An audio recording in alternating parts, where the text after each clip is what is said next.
نے آخر میں حضرت موسیٰ سے کہا ایک کام کرو، جتنے بنی اسرائیل ہیں ان کو لے کر راتوں رات تو مصر چھوڑ کے چلے جاؤ۔ چنانچہ موسیٰ علیہ السلام نے تمام بنی اسرائیل کو جمع کیا اور کہا کہ آج کی رات ہم سب کو نکلنا ہے۔ ٹائم فکس ہو گیا، دن فکس ہو گیا۔ حضرت موسیٰ علیہ السلام تمام بنی اسرائیل کو راتوں رات لے کے چلے۔ فرعون کو بھنک لگ گئی۔ فرعون نے اپنے درباریوں سے کہا کہ بنی اسرائیل جو ہمارے غلام تھے ان کو موسیٰ لے کے جا رہا ہے، کیا پتہ یہ کل ہمارے خلاف طاقت بن جائیں، ہمیں کمزور کر دیں، ہمیں ختم کر دیں، لہذا ان کا پیچھا کرو اور انہیں ختم کرو۔ چنانچہ رات میں موسیٰ علیہ السلام نکلے اور صبح سورج نکلتے ہی فرعون نے پیچھا کرنا شروع کیا۔ قرآن کہتا فلما ترا الجمعان، فرعون پیچھا کرتے کرتے بالکل قریب پہنچ گیا۔ فرعون کا لشکر اور موسیٰ علیہ السلام کے ساتھ تقریباً 6 لاکھ، کتنے 6 لاکھ بنی اسرائیل تھے، دونوں آمنے سامنے ہو گئے اور آگے کوئی راستہ نہیں، آگے دریا ہے، دریائے قلزم ہے، ریڈ سی، بحر احمر ہے، آگے دریا ہے، پیچھے فرعون کا لشکر ہے۔ قال اصحاب موسیٰ انا لمدرکون، موسیٰ علیہ السلام کے ساتھیوں نے کہا موسیٰ اچھا پھنسا دیا بھائی آپ نے، اب کہاں جائیں گے ہم، دائیں کوئی راستہ نہیں، بائیں کوئی راستہ نہیں، سامنے دریا ہے، پیچھے فرعون کا لشکر ہے، کہاں جائیں گے؟ قال کلا ان معی ربی سیہدین، موسیٰ علیہ السلام نے کہا ڈرو نہیں، میرا رب میرے ساتھ ہے، میرا رب مجھے ضرور راستہ دکھائے گا، میرے رب کا وعدہ ہے۔ ایک بات بتاؤں، یہاں موسیٰ علیہ السلام نے کہا کہ میرا رب میرے ساتھ ہے، یہ نہیں کہا ہمارے ساتھ ہے۔ اور جب ہمارے نبی صلی اللہ علیہ وسلم غار ثور میں حضرت ابوبکر صدیق کے ساتھ تھے تو قرآن کہتا ہے اذ ہما فی الغار اذ قال لصاحبہ لا تحزن ان اللہ معنا، یاد کرو جب میرا نبی اپنے دوست، اپنے ساتھی، اپنے دوست ابو بکر کے ساتھ غار ثور میں تھا اور حضرت ابو بکر کہہ رہے تھے اے اللہ کے نبی دشمن بالکل قریب پہنچ گیا ہے، اب تو ہم پکڑ لیے جائیں گے، تو اس موقع پر اللہ کے نبی نے کہا تھا لا تحزن ان اللہ معنا، اے ابو بکر گھبراؤ نہیں، اللہ ہمارے ساتھ ہے۔ ہمارے نبی نے کیا کہا؟ اللہ ہمارے ساتھ ہے۔ اور موسیٰ علیہ السلام نے کیا کہا؟ اللہ میرے ساتھ ہے۔ کیوں؟ اس لیے کہ نبی کے ساتھ ابو بکر تھے جو ایمان کے معاملے میں اور اللہ کے اوپر بھروسے کے معاملے میں ان کے اندر کوئی کمزوری نہیں تھی، اور موسیٰ علیہ السلام کے ساتھ جو لوگ تھے ان کا ایمان بہت کمزور تھا، وہ تو پل میں بھی آگے بات آئے گی، وہ تو پل میں تولا اور پل میں ماشا ہو جاتے۔ کہہ رہے کہ موسیٰ کہاں پھنسا دیا؟ کہا ڈرو نہیں، اللہ میرے ساتھ ہے۔ اللہ نے کہا موسیٰ ذرا اپنی لاٹھی کو زمین پہ دریا پہ مارو، تو دریا کے پانی میں اپنی لاٹھی کو مارو۔ موسیٰ علیہ السلام نے لاٹھی کو زمین پہ مارا، سمندر کے پانی میں مارا، فانفلقا، دریا کا پانی پھٹ گیا، دریا کے بیچ میں راستہ بن گیا، فکان کل فرق کالطود العظیم، اور دونوں طرف، یہ کولر بند کر دیجئے ڈسٹرب کر رہا ہے، دونوں طرف دریا کا پانی رک گیا اور پہاڑ کی طرح کھڑا ہو گیا، ایسا لگ رہا تھا کہ دونوں طرف پہاڑ کھڑا ہے۔ موسیٰ علیہ السلام اپنے ساتھیوں کو لے کر آگے بڑھے۔ اب موسیٰ جب آگے بڑھے اور فرعون کا لشکر جب پہنچا دریا کے پاس تو دیکھا کہ دریا کے بیچ میں اچھی خاصی روڈ بن گئی ہے، سڑک بن گئی ہے، اور موسیٰ علیہ السلام لے کے جا رہے اپنے ساتھیوں کو، تو کہا کہ تو بڑا اچھا چانس ہے، چلو ہم لوگ بھی اسی راستے سے چلتے ہیں۔ فرعون اپنے لشکر سمیت دریا میں گھس گیا، اسی راستے پہ چل پڑا۔ جب موسیٰ علیہ السلام کراس کر گئے دریا، ان کے ساتھی کراس کر گئے دریا، اور فرعون ابھی دریا کے بیچ میں ہے، اللہ فرماتا ہے ہم نے موسیٰ کو بچا لیا، ان کے ساتھیوں کو بچا لیا، وَأَغْرَقْنَا الْآخَرِينَ، اور سب کو ڈوبو دیا، فرعون کو ڈوبو دیا، فرعون کے جتنے ہواری مواری تھے سب ڈوبو دیا، فرعون کا پورا محل پڑا ہے، دولت پڑی ہے، باغات پڑے ہیں، سلطنت پڑی ہے، یہاں فرعون ڈوب رہا ہے۔ جب فرعون ڈوبنے لگا تو کہنے لگا آمنت بالذی آمنت بہ بنو اسرائیل، میں اس اللہ کے اوپر ایمان لاتا ہوں جس کے اوپر بنی اسرائیل ایمان رکھتے ہیں، میں اللہ کے اوپر ایمان لاتا ہوں، میں مسلمان ہوں۔ اللہ کی طرف سے آواز آئی الآن، اب آئی ہے بدھی، اب تمہیں سمجھ میں آئی ہے بات، وقد عصیت قبل وکنت من المفسدین، تم ایک نمبر کے فسادی اور نافرمان تھے، آج ایمان لائے ہو۔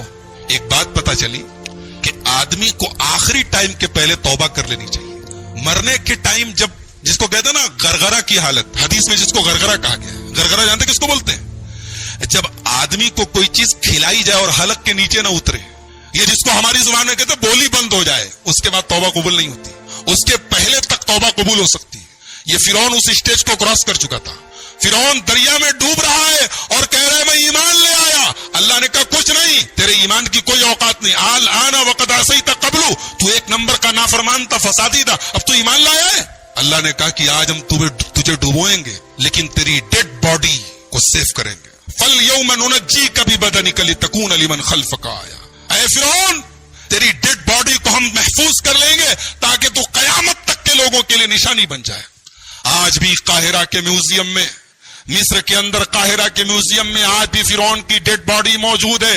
انٹرنیٹ پر، یوٹیوب پر آپ ویڈیو دیکھ سکتے ہیں. اس کی ڈیڈ باڈی کو دیکھو اور سوچو کہ یہی وہ منحوس انسان ہے جو اپنے آپ کو رب کہتا تھا، جو اپنے آپ کو خدا کہتا تھا. آج اس کی مکروہ قسم کی ڈیڈ باڈی دنیا کو سبق دے رہی کہ دیکھو اپنے آپ کو رب کہنے والوں کا یہ انجام ہوا، ان کا یہ انجام ہوا. فرعون ڈوب گیا. موسیٰ علیہ السلام بنی اسرائیل کو لے کر آگے بڑھے. آگے پہنچے تو اللہ تعالیٰ نے موسیٰ علیہ السلام کو کوہ طور پہ بلایا اور کہا کہ اے موسیٰ، ہم تمہیں اپنی کتاب دیں گے، تمہیں کچھ خاص احکامات دیں گے. اس کے لیے تمہیں طور پہاڑ کے اوپر آنا پڑے گا. اور 40 دن تک موسیٰ علیہ السلام طور پہاڑ پہ تھے. اور آپ کو ایک بات بتا دوں میں کہ موسیٰ وہ اکلوتے نبی ہیں جن سے اللہ نے ڈائریکٹ بات کیا ہے. کسی فرشتے کا بیچ میں واسطہ نہیں تھا. اللہ نے ڈائریکٹ بات کی ہے موسیٰ سے. جب بھی بات کی ہے ڈائریکٹ بات کی ہے. تو حضرت موسیٰ نے کہا کہ اے اللہ، میں آپ کو دیکھنا چاہتا ہوں. اللہ نے کہا لن ترانی، تو مجھے کبھی نہیں دیکھ سکتے. بعض علماء نے کہا ہے کہ اللہ تعالیٰ کو موسیٰ نے کہا لن ترانی، اللہ نے کہا تم مجھے کبھی نہیں دیکھ سکتے. اس سے پتا چلا کہ اللہ کو کوئی دیکھ نہیں سکتا، کبھی نہیں دیکھ سکتا. مگر یہ بات غلط ہے. دنیا کی آنکھ سے اللہ کو کبھی نہیں دیکھا جا سکتا. لیکن آخرت میں لوگ اللہ کا دیدار کریں گے. جنتی جب جنت میں جائیں گے تو اللہ تعالیٰ کا دیدار کریں گے. یہ قرآن سے بھی ثابت ہے اور حدیث سے بھی ثابت ہے. برتن زیادہ دھونا پڑے گا، آج 4 روٹی زیادہ بنانا پڑے گا، سالن زیادہ بنانا پڑے گا. یہ سوچ کر کے آج بعض عورتیں مہمان کو جو ہے بڑا ناپسند کرتی ہیں.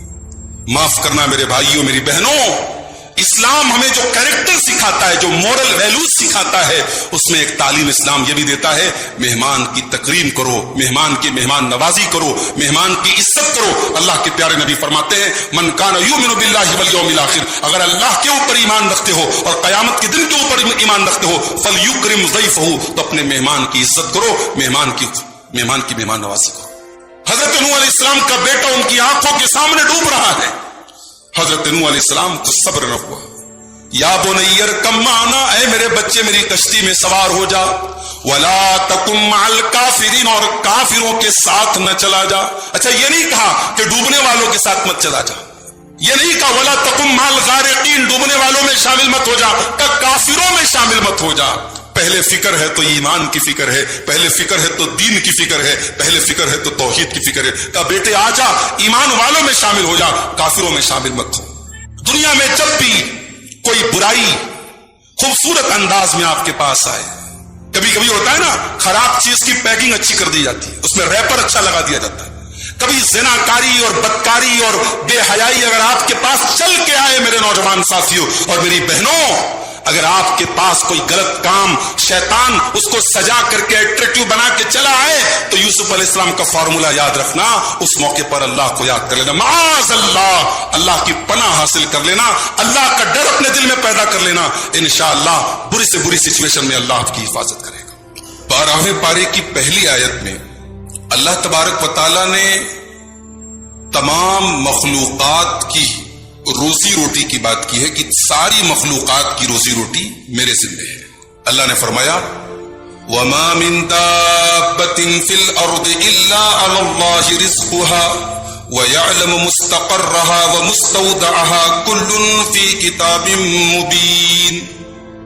زمین کے اوپر جتنے چوپائے ہیں، دابہ کہتے ہیں زمین پہ چلنے والے جتنے جاندار ہیں، چاہے وہ جانور ہو، چاہے وہ انسان ہو، چاہے وہ حیوان ہو، سب دابہ میں سب آ گئے.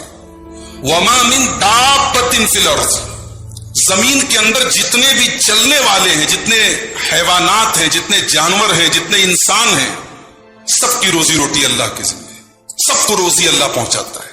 اس سے یہ سبق ملا کہ انسان اگر یہ سمجھتا ہے کہ اس کی روزی روٹی اسے نہیں ملے گی تو یہ بھی غلط ہے.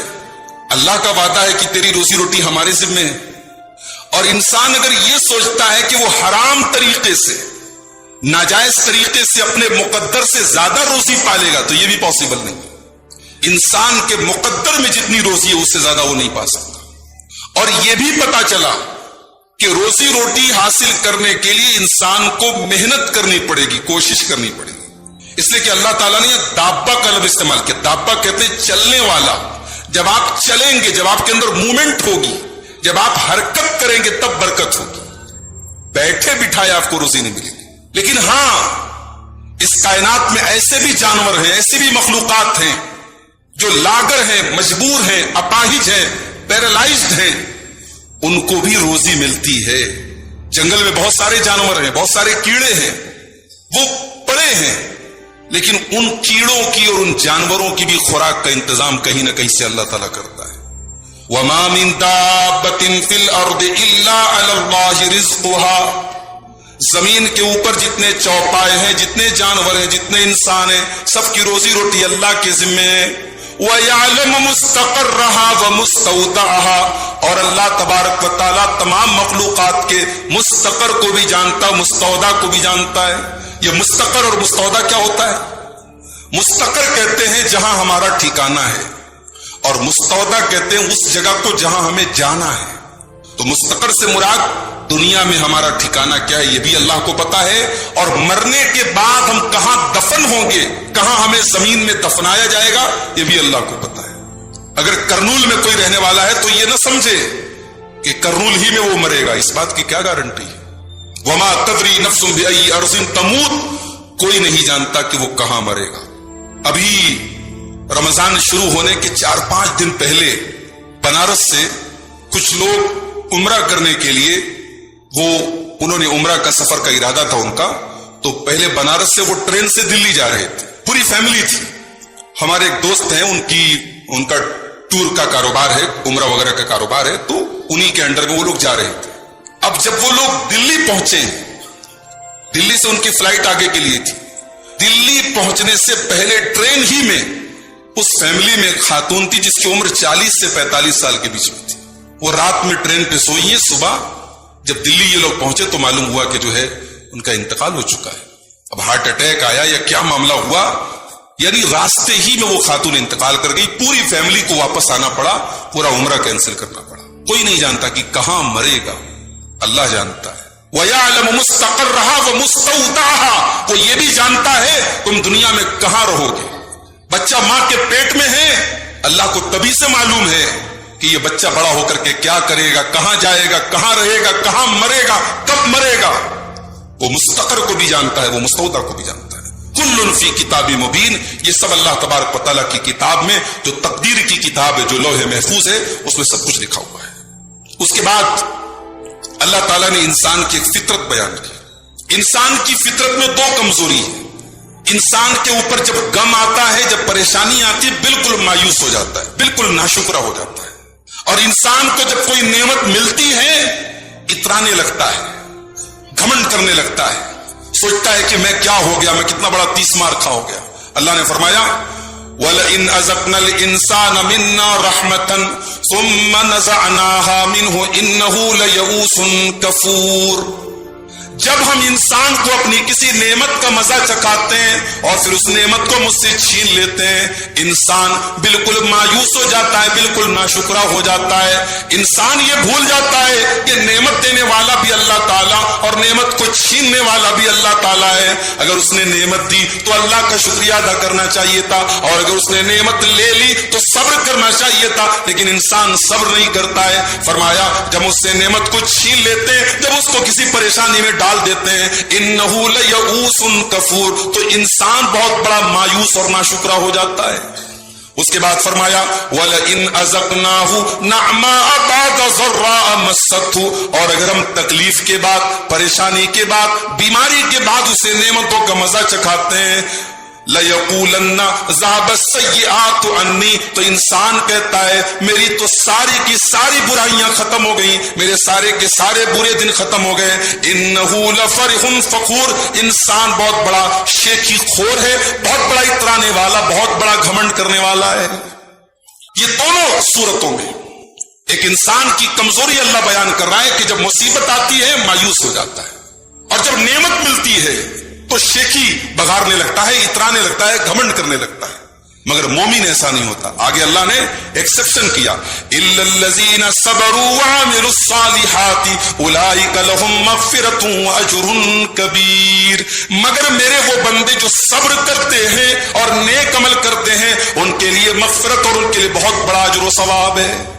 اسی لیے اللہ کے پیارے نبی صلی اللہ علیہ وسلم فرماتے ہیں کہ مومن